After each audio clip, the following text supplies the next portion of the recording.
What's up guys, Aaron Benzer here for another video. As usual, I'm here with my good friend Ty. Lately on my channel, we've gone over some half butterfly guard because I wanted to show you guys a preview on an instructional that I have coming out in the next 4 to 6 weeks with BJJ Fanatics.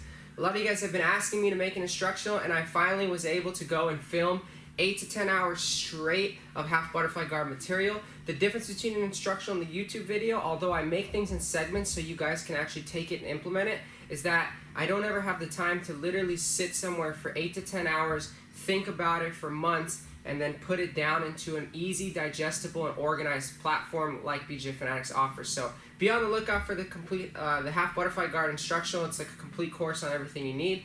Last video that we made was on attacking the back with rolls and doing like what I call the rolling leg drag. So I kind of want to play off of that with this video. And I want to show you guys how to enter into the truck from various positions, how to simplify the entries into the truck or the twister hook or whatever else you might call it, and then how to attack the calf slicer that I attacked a few times in my competition career. I'll try to put a video in here. At the Boston Open as a brown belt, it was my first brown belt tournament. I went against a good kid and I was getting crushed, to be honest. He had my back, I was losing. Finally got to an opportunity where I could engage in a roll, and I was able to finish with a calf slicer from the truck. So I'll try to put that video down there, but let's get into it, guys. Let's discuss this truck position. So let's have you move over here. So guys, let's start from twister side control, which means here. Okay, let's turn this way. So twister side control, I might be doing this wrong because I didn't learn any of this stuff from Eddie Bravo. So it's a position where I'm in a side control. I'm kind of like a reverse Casey, and I'm facing his legs. This is one of the main ways that a lot of people set up the truck. Now, I'm always honest with you guys. I don't sugarcoat things. This is not where I set up the truck from. Very, very, very rarely would I set the truck up from here. But this is the best way to demonstrate it to you guys so you can see where you can find it. So I'm going to show you how I set it up from here. It's a basic entry point. We're going to elaborate on that, and I'm going to show you where else you can find this exact position and where I do set it up from. And then we're going to look at the finish. So where does the truck happen? It happens when this leg comes across trying to kind of fish your leg. Yes, so my right leg is going to make a connection with Ty's right leg. So this is Ty's right leg, this is my right leg, and I'm going to hook his leg. Now guys, it's so important, the most important detail, that my right knee is on the floor. Okay, I need my right knee to be out. I do not want my right knee in. This is a precarious position, and it is a game of inches. If my knee is inside and visible to myself, he can take my back. He can start to roll me this way and start to attack my back. So, in order to prevent that, my knee needs to be out. Okay? Out. So now my knee is out. I can't see my knee. That's my indicator that I'm good. Preferably it's on the mat. Okay? Now, at this point, guys, I'm going to come up to my knees, and this is going to allow me to hook his leg with my right leg. Right now, I can't hook his leg with my right leg because of my body anatomy. But if I come up, now I can make that hook. Do you see that? Okay? So I can't make it here on my own. It's very difficult. But as soon as I come up, I can hook. Now, there's various ways to finish here. I've seen people figure 4 and hook with the far leg. Okay? Like so. I think that's how a lot of the 10th Planet guys do it. The way that I initially learned as a blue belt was from Ryan Hall, so props to Ryan Hall. He keeps the leg hooked. Right hand is going to fish for the far leg at the ankle. And I'm not even rolling, guys. I'm just going to fall to my shoulder. My right leg is going to get heavy, and my left leg is going to find my heel. And I'm going to push it that way, like I'm leg pressing. Okay, you can get a lot of strength when you come here, and now I leg press, guys. I push as hard as I can. I'm controlling the hip, I'm controlling the leg. You can go double inside leg control. You could do double foot control. You could control the hip here. But guys, what's most important is that I make sure to get his hip to the floor by pushing with this leg, guys. I push my own heel. Okay, as I do that, I sit up, right? Seatbelt here, and I take the back. So one more time. Let's look at this from this position.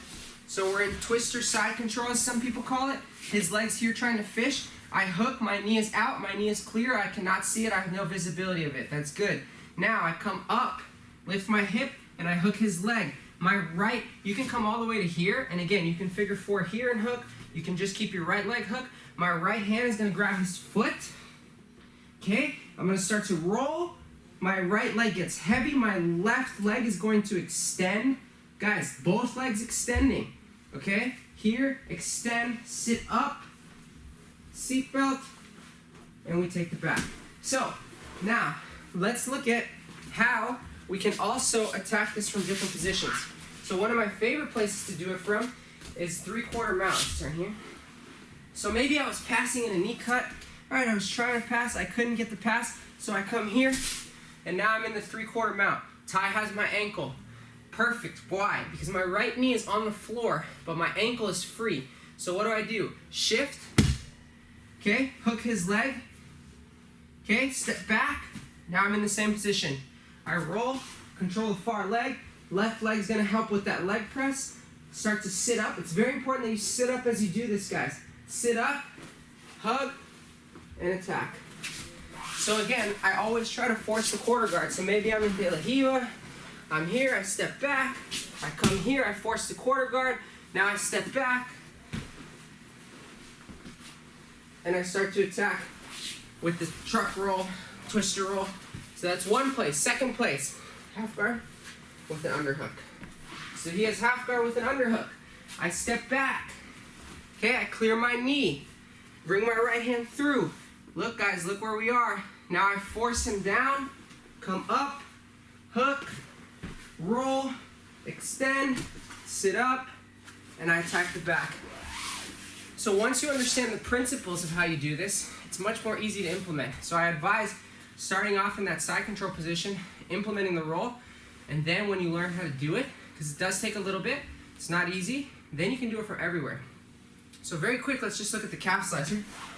So let's say I'm in quarter guard, because it's my favorite place to set it up from, right? I'm trying to pass, I'm trying this, I'm trying that. I step back, surprise him with the roll, and I get to here.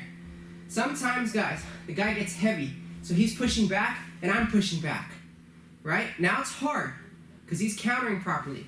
The thing that's saving me from getting my back taken is my right hand on the waist, okay? Again, I can be here, I can have both hands on his feet, but I have to keep some control. If I don't have control over his waist, he's going to extend his legs and start to attack my back. Yes. So, I stay here. Now, if I feel like he's getting very heavy, it's going to open the opportunity for the calf crush. So I'm going to come here, both hands to the foot and the ankle, and I'm going to extend my leg as hard as humanly possible with my left leg. Because how much weight can you leg press?